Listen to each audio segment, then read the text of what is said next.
Bueno, muy buenos días, mis estimados estudiantes. Vamos a continuar con nuestra clase. Vamos a repetir la clase por situaciones anexas sobre el Internet. Ok, bueno, el día de hoy vamos a hablar sobre las teorías de la virtud. Entonces, estamos hablando en sí de la virtud como tal, como comportamientos condicionados y enmarcados dentro de lo correcto. Ok, entonces, vamos a hablar directamente de la ética de la virtud y la acción correcta, enmarcados dentro de todo el proceso filosófico, desde los griegos con los aristotelistas, posteriormente con la religión cristiana en la Edad Media y posteriormente con las teorías modernas sobre la moral. Muy bien, entonces, una de las preocupaciones principales del pensamiento griego, dame un segundito, del pensamiento griego fue: ¿qué rasgos de carácter hacen que alguien sea una buena persona? O en otras palabras, ¿qué tipo de persona debe ser? Esto enfocado a las teorías de la virtud. Con el advenimiento del cristianismo, este enfoque cambia al concebir a Dios como un legislador. Por lo tanto, vivir correctamente implica obedecer los mandatos divinos tal cual lo dice una Biblia. Para los pensadores de la época moderna, la ley divina cede su lugar a la ley moral, basada en la razón, que nos indica que es la acción correcta. La preocupación principal es que, ¿qué debo hacer? Esto enfocado a teorías de la obligación y la corrección. Vemos acá que las teorías más conocidas y que han dominado la filosofía moral moderna se da a partir del siglo XVII, cuando aparecen teorías moralistas, teorías modernas con un enfoque moral y ético. Aquí vamos a hablar del egoísmo ético. Aquí vemos que cada persona debe hacer aquello que mejor promueva a sus propios intereses. Es decir, y hasta en la vida actual se ve esto, que cada persona busca lo que le beneficie, que parezca lo correcto, pero que le beneficie. Conocemos actos que no son altruistas, que no son compartidos, pero que te benefician a ti mismo, y más no significa que es algo malo. Sí. El utilitarismo, en cambio, es lo contrario al egoísmo ético. Vemos que debemos hacer aquello que promueva la mayor felicidad para el mayor número de personas. Va de la mano con el altruismo, porque trata de beneficiar a todos. También las teorías de Kant, el modernista, vemos que nuestro deber es obedecer las reglas que pudiéramos consistentemente desear que fueran universales. Esto es, reglas que quisiéramos que la gente siguiera en toda circunstancia. Sí, aquellas reglas que para nosotros es correcto y pensamos que porque es correcto las demás personas lo deben hacer. Como por ejemplo una vida sana o una vida vegetariana. Nuestro sentimiento de compartir lo positivo es eso, que intentemos que las demás personas sigan un mismo estilo de vida o unas mismas reglas porque asumimos que es lo correcto para todos. Y también hablamos de la teoría del contrato social. Cuando hablamos del contrato social, hacemos referencia a Montesquieu y a Rousseau, especialmente a Rousseau.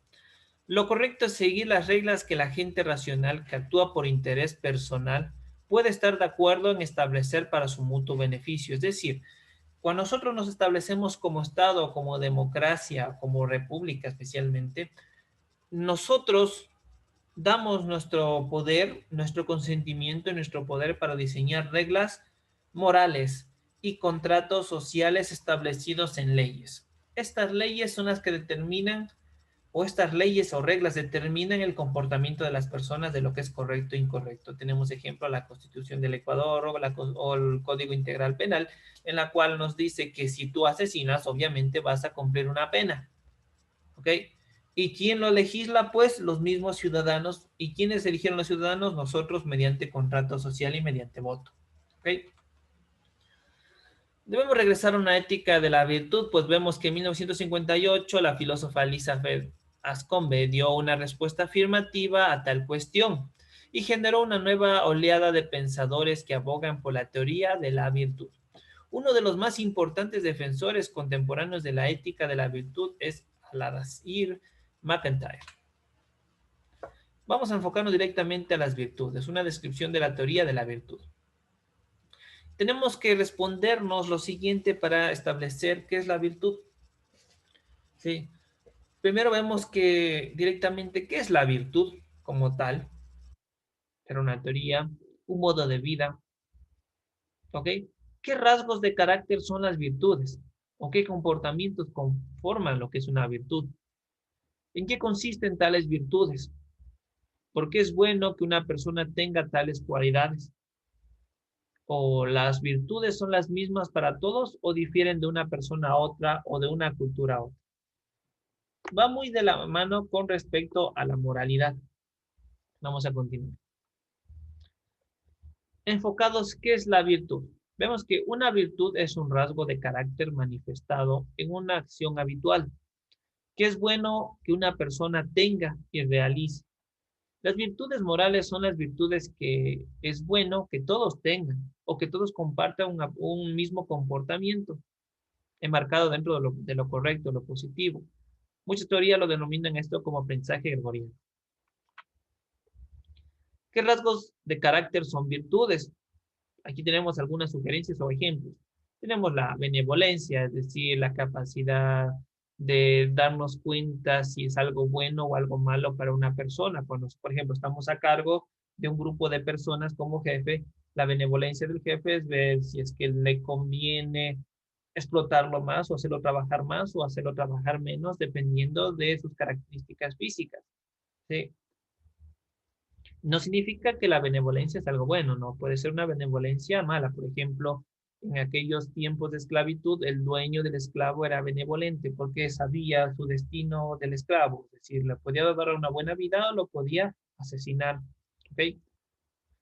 Tenemos a la civilidad, a la compasión, a la escrupulosidad, disculpas, ser cooperativo, el valor, la cortesía, la confiabilidad, la equidad, la simpatía, la generosidad, la sinceridad, la laboriosidad, la justicia, la lealtad, la moderación, que es algo muy importante y que muchas veces nosotros, esta es la que más nos cuesta, especialmente en ciertas fiestas. La paciencia también que es cultivable, la prudencia, que muchas veces nosotros por imprudentes cometemos muchas cosas, el ser razonable, la autodisciplina, la independencia, el tacto, no hace referencia en sí al sentido, sino la forma como dice las cosas sin afectar las emociones de la otra persona, la amabilidad y la tolerancia. Vamos a tratar de luego explicar un poco esto. Entonces, ¿en qué consisten tales virtudes? Vemos que, es decir, ¿cuáles son las características distintivas de cada virtud? Por ejemplo, el valor. Según Aristóteles, el valor es el término medio entre la cobardía y la temeridad. Ante cualquier peligro es cobarde huir, pero es temario también arriesgar demasiado, especialmente la vida. La generosidad, el término medio entre la avaricia y el despilfarro, consiste en la disposición de gastar los recursos propios para ayudar a otros. ¿Por qué es bueno que una persona tenga tales cualidades o tales virtudes? Pues vemos que de acuerdo a la concepción aristotélica, las virtudes son importantes porque nos permiten guiar nuestra vida, llevar una buena vida o una vida humana bien lograda y aceptada dentro de la sociedad. Las virtudes, vemos que, un segundito, las virtudes son las mismas para todo o difieren de una persona a otra o de una cultura a otra, es la pregunta. Pudiera parecer que dado la diversidad de culturas en las que vivimos en este mundo y de personalidades, obviamente, roles sociales o tipos de culturas, las virtudes no son las mismas. Sin embargo, se puede decir junto a Aristóteles que hay algunas virtudes que serían necesarias para todos y todos en todos los tiempos. Algunas de ellas serían el valor de la generosidad, la sinceridad y la lealtad. Entonces, ¿a quién no le gusta que una persona sea generosa y que ayude a los demás? Que sea sincera y diga las cosas como enmarcadas en la verdad y que sea leal. Vemos que las virtudes más importantes no son mandatos de las convenciones sociales, sino de hechos básicos acerca de nuestra condición humana. ¿Ok? Tal es la opinión de Nietzsche. Algunas ventajas de la ética de la virtud. Pues vemos. Tenemos uno, la motivación moral. Entonces, cuando nosotros recordamos esto de la motivación es el eje principal de los actos, ¿sí? ¿Y cuál es este eje principal? Es la necesidad. La necesidad te motiva o te mueve a realizar ciertos actos. Pero aquí vemos la motivación moral. Desde las éticas de la obligación y el deber, nuestras acciones parecen estar motivadas por tales obligaciones o deberes que nos dicen cuando hacemos lo correcto. Sin embargo, nuestras acciones morales suelen estar motivadas por cualidades como la amistad o el compadrazgo entre amigos, la lealtad que tenemos entre familiares o personas allegadas, la generosidad y, es decir, por virtudes. ¿Sí? Algo que ya viene innato, aprendido.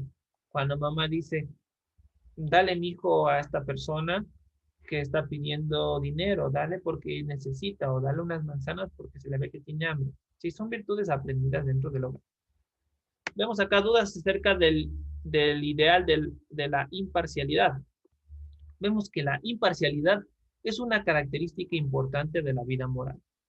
Basta aquí con observar nuestras relaciones familiares y de amistad para darnos cuenta que no necesariamente hay algo de malo o incorrecto en que los padres se preocupen más por sus hijos que por otros niños.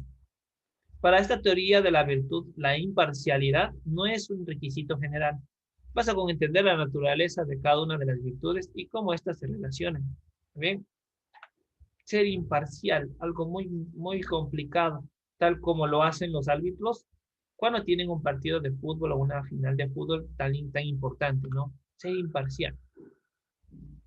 La virtud y conducta, vemos que las teorías que subrayan la acción correcta parecen incompletas, porque descuidan la cuestión del carácter moral. La teoría de la virtud remedia este problema al hacer la cuestión de su preocupación central, pero como resultado de la teoría de la virtud, corre el riesgo de quedar incompleta en el sentido opuesto. Los problemas morales con frecuencia son problemas acerca de lo que debemos hacer o que la sociedad nos dice que debemos hacer. No es obvio cómo debemos hacerlo, pero de acuerdo a la teoría de la virtud, deberíamos proceder a decidir qué hacer. Muy bien, eso, mis estimados estudiantes, correspondiente a la virtud. Ahora nos vamos a centrar a hablar un poquito de esto, ¿sí? Nos quedamos en la civilidad, es decir, nosotros tenemos que ser complementarios con nuestros conciudadanos, con nuestros vecinos, con las personas que viven civilmente con nosotros. La compasión, aquel acto entre un acto de altruismo, ¿sí? De empatía, de ayudar a la persona que lo necesita. Ser escrúpulo, es decir, ser honesto, ser directo en nuestros actos, en lo que nosotros hacemos, sin tratar de afectar al otro. Ser cooperativo en el trabajo, ¿sí? Vemos acá ciertos valores como la cortesía, la amabilidad, la confiabilidad, como nosotros nos hacemos confiables. La persona se hace confiable no por el rostro. Muchas personas tienen rostro de ser confiables, mas no lo pueden ser. Pero la confiabilidad hace referencia cuando tú tienes todas las características físicas para guardar cierta información que es importante para las personas. La equidad, en la cual no estableces en una balanza quién vale más que el otro, sino mantienes un equilibrio o intentas mantener un equilibrio. Mantener una simpatía, si la simpatía es aquellos actos que demuestran que no caes mal a la persona, que no, tal vez no tiene los rasgos que otra persona quiere, pero aún así eres aceptado dentro del grupo, porque tienes ese algo que hace que le caigas bien, que te lleves bien. Ser generoso, ser sincero, ya lo saben. Ser laborioso, el trabajar sin afán a que me recompense, sino porque tengo que hacerlo. La justicia en el ver cómo nosotros tenemos que actuar referentemente a los actos de otras personas. Lo que es justo, lo que es injusto, a pesar de que afecte, ¿sí? A personas. Sí, porque en sí vamos a afectar a personas, pero nosotros tenemos que ver qué actos o qué decisión afecta menos a la persona. La lealtad, ¿sí? La moderación, la paciencia, la prudencia, el ser razonable, muchas veces el pensar antes de actuar. La autodisciplina es aquellos actos de virtudes en el cual usted sabe que debe hacer ciertas cosas o ciertas tareas a pesar de las situaciones, usted las hace. La independencia, es decir, el no depender de otras personas, hacer sus actos y asumir sus consecuencias tal cual, sin buscar culpables. El tacto que ya explicamos, la amabilidad, cómo yo me correlaciono, cómo yo hablo con las otras personas, teniendo lo importante que hablamos anteriormente, el tacto. Y la tolerancia, el saber respetar a las personas por sus diferencias individuales. Esto enfocado a las virtudes, mis estimados estudiantes, vemos que las virtudes vienen enmarcadas dentro de la moral social. Muchas gracias, estimados estudiantes, y nos estaremos viendo en la siguiente clase. Espero que se haya comprendido lo más importante más que todo. Y nos estaremos viendo en la siguiente clase. Saludos.